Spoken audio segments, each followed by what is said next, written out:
नोचते हैं।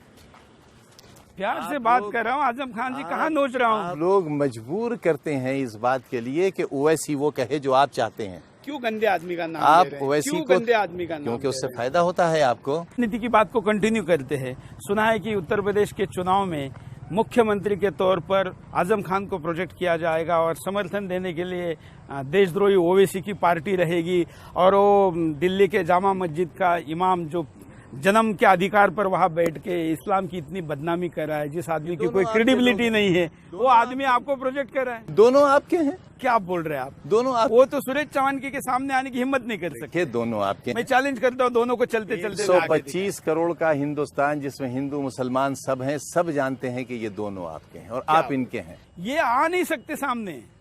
दिल्ली वाले साहब चोर है।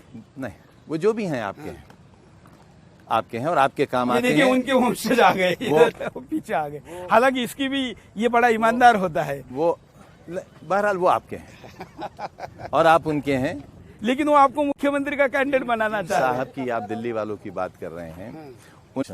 लेकिन आप मुसलमानों से चंदा लेते नहीं, ऐसा भी सुना है। घटिया से नहीं लेता।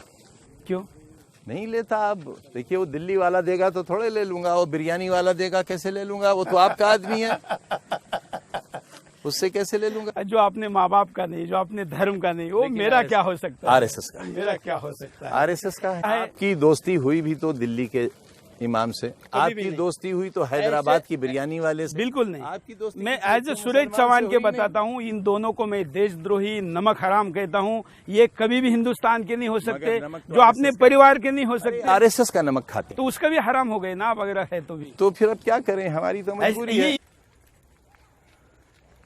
कितना मारोगे मुसलमानों को अपने ये नारे देकर आप? ऐसा लोग कहते हैं, इसमें आप क्या झूठ कहते है? हैं। झूठ क्या है इसमें?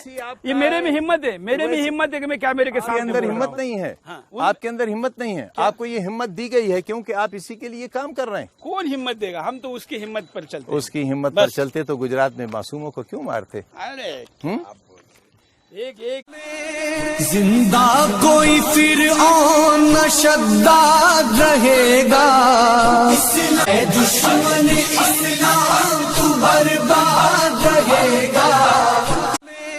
जिंदा कोई फिर न शद्दाद रहेगा, दुश्मन इस्लाम तू बर्बाद रहेगा।